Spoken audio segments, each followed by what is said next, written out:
জলপরি কেঁদে উঠল আর তার চোখের জল অমূল্য মুক্তোতে পরিণত হলো। এটি দেখে মৎস্যজীবী লালজি ইচ্ছাকৃতভাবে নিজের মেয়েকে সমুদ্রে ঠেলে দিল।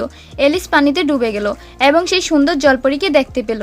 জলপরি ধীরে ধীরে তার নেজ নেড়ে এলিসের দিকে সাঁতরে এলো। এলিস হাসলো এবং জলপরির দিকে হাত বাড়ালো। জলপরিও হাত বাড়ালো, কিন্তু হঠাৎ সে এলিসের লুকানো অদৃশ্য টের পেল। হঠাৎ এলিসের শ্বাস নিতে সমস্যা হতে লাগলো।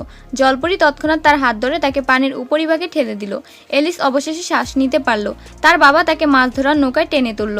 এলিস দূরে দাঁড়িয়ে থাকা জলপরীকে ধন্যবাদ জানাতে হাত নাড়ল, কিন্তু ঠিক তখনই তার বাবা হঠাৎ এলিসের গলা চেপে ধরল এবং শ্বাসরোধ করতে লাগলো। এটি দেখে জলপরীর হৃদয় ভেঙে গেল এবং তার চোখের জল ঝকঝকে মুক্তোতে পরিণত হলো। কাছের মৎস্যজীবীরা সেই মুক্তোগুলো দেখে সেগুলো লুটতে সমুদ্রে লাফিয়ে পড়ল, অথচ নির্মম বাবা তার আক্রমণ থামালো না। এলিস ছটপট করতে করতে বাবার হাত জোরে কামড়ে ধরল, যতক্ষণ না রক্ত বের হয়। বাবা হাত সরিয়ে নিল এবং রক্তমাখা হাত পানিতে পড়ে গেল। হঠাৎ একটি বিশাল ঢেউ উঠল।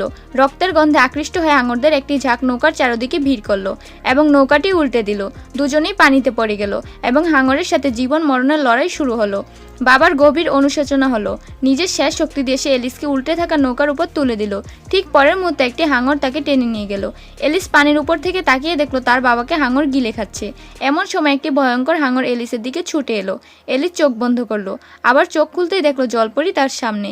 এলিস ধাক্কায় অচেতন হয়ে গেল। জলপরির সাথে সাথে তার হাত ধরে গভীর সমুদ্রের শক্তি তার শরীরে প্রবাহিত করলো। যখন এলিস আবার জাগলো, চারদিকে শান্তি। তার হাতের তালু হালকা আলো ছড়াচ্ছিল। এলিস পাশে থাকা বড় মুক্তোগুলোর দিকে তাকালো এবং অবশেষে সব বুঝতে পারলো। মেয়েটি কি কোনো শক্তি পেয়েছে জানতে হলে ভিডিওতে লাইক করে চ্যানেলটি সাবস্ক্রাইব করুন।